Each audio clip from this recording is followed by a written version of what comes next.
తెలంగాణ రాష్ట్రంలో ఉద్యమ పేరుతో అధికారంలోకి వచ్చిన కేసీఆర్ ప్రభుత్వం రైసు మిల్లర్లకు రైతులు పండించిన పంటలను రైసు మిల్లర్లకు దోచిపెడుతుందని గత ప్రతిపక్ష పార్టీలో ఉన్న గతంలో ప్రస్తుత సీఎం రేవంత్ రెడ్డి గారు గతంలో కేసీఆర్ ప్రభుత్వంపై ఎన్నో ఆరోపణలు చేశారు. అదేవిధంగా ఇతర నాయకులు కూడా రైసు మిల్లర్లకు ప్రజాధనాన్ని దోచిపెడుతుంది కేసీఆర్ ప్రభుత్వం. వరి ధాన్యం నిల్వ చేసిన వరి ధాన్యాన్ని సీఎంఆర్ రైసును దారి మళ్లిస్తూ కోట్లకు పడిగెత్తుతున్నారని గతంలో ఆరోపణలు వచ్చినాయి.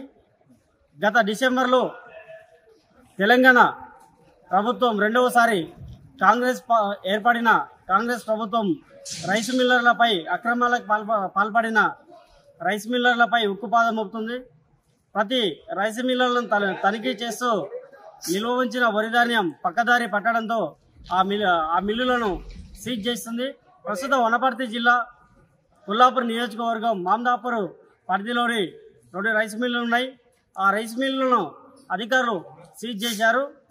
సుమారు 7 లక్షల బ్యాగులు నిల్వ ఉండగా కేవలం 4 లక్షల నిల్వనే ఉన్నాయని చెప్పి అధికారులు తనిఖీల్లో బయటపడినట్టు తెలిసింది. ప్రస్తుతం ప్రభుత్వ అధికారులు ఈ మిల్లును స్వాధీనం చేసుకున్నారు. ఇక నిల్వ ఉంచిన వరి ధాన్యాన్ని ఇతర మిల్లులకు తరలిస్తున్నారు. మరి రోజు కలెక్టర్, ఇతర డిఎస్పీ, ఇతర అధికారులు వచ్చి పరిశీలన చేస్తున్నారు. ప్రస్తుతం మనం చూస్తున్నాము ఇక్కడ కార్మికులు ఉన్నారు. వారి ద్వారానే ఇతర మిల్లులకు వరి ధాన్యాన్ని తరలిస్తున్నారు. సుమారు 50 కోట్లకు సంబంధించిన విలువ గల వరి ధాన్యం సీఎంఆర్ రైసు పక్కదారి పట్టినట్లు మనకు తెలుస్తుంది. మరి ఈ అంశంపైనే అధికారులు ఇంకా క్లారిటీ ఇవ్వాల్సి ఉంది. ప్రస్తుతం కోర్టు పరిధిలో ఉన్నట్టు చెబుతున్నారు. మరి కోర్టుకు పత్రాలను సమర్పిస్తున్నట్లు చెబుతున్నారు. మరి అధికారుల నుంచి వివరాలు తెలియాల్సి ఉంది. ఇది ప్రస్తుతం ఈ కొల్లాపూర్ నియోజకవర్గం నుంచి ఎన్నుకోబడిన నాయకుడు జూపల్లి కృష్ణారావు ప్రస్తుతం ఆయన తెలంగాణ రాష్ట్రంలో టూరిజం, ఎక్సైజ్, పురావస్తు సాంస్కృతిక శాఖ మంత్రిగా కొనసాగుతున్నారు. గతంలోనే ఆయన హెచ్చరిస్తూ ఉన్నారు. మంత్రిగా బాధ్యతలు చేపట్టినప్పటి నుంచి అక్రమాలకు పాల్పడిన రైస్ మిల్లర్లపై పీడీ యాక్ట్ సెక్షన్లు మోపుతాము, కేసులు మోపుతామని కూడా ఆయన హెచ్చరిస్తూ వచ్చారు. మరి కొన్ని రోజుల క్రితమే ఈ రైస్ మిల్లు అధికారుల తనిఖీల్లో ఈ భాగవతం బయటపడినట్టు తెలుస్తుంది. మరి గత పాలకులు కొల్లాపూర్, వనపర్తి ఉన్న గత పాలకుల అండదండలతోనే ఈ మిల్లర్లు అక్రమాలకు పాల్పడినట్టు తెలుస్తుంది. మరి ఈ అక్రమాలకు పాల్పడిన ఈ మిల్లర్ యజమానులు ప్రస్తుతం ఎస్కేప్ లో ఉన్నట్టు మనకు తెలుస్తుంది. ఇది ఔటర్ రాజశేఖర్, ఉమ్మడి మహబూబ్నగర్ జిల్లా, క్యూ న్యూస్. ఇక్కడ రోజొకరు జిల్లా కలెక్టర్, పోలీసులు, ఇతర అధికారులు వచ్చి పరిశీలన చూస్తున్నారు.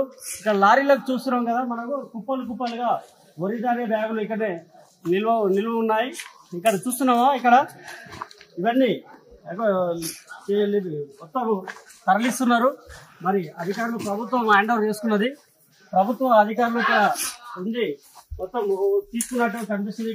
ఇక్కడ లారీలు లోడు ఎత్తుతున్నారు. మరి ఇక్కడ ఈ రైస్ మిల్ యజమాని ఇక్కడ లేనట్టు, మరి అబ్స్కాండింగ్ లో ఉన్నారా, మరి ఎక్కడ ఉన్నారో తెలుసలేదు. అధికారులు క్రిమినల్ కేసులు నమోదు చేసి అయితే అధికారులు మాత్రమే అధికారికంగా చెప్పడం లేదు ఇంతవరకు. ఫస్ట్ కోర్టు పరిధిలో ఉన్నట్లు తెలుస్తుంది. మరి అధికారులు ఏ విధంగా చెప్తారు, వాళ్ళ అధికారుల వివరణను బట్టి పూర్తి వివరాలు తెలిసేది ఉంది. ఇది ఔటర్ రాజశేఖర్, ఉమ్మడి మహబూబ్నగర్ జిల్లా, క్యూ న్యూస్, వనపర్తి, పాన్గల్ మండలం, మామదాపూర్.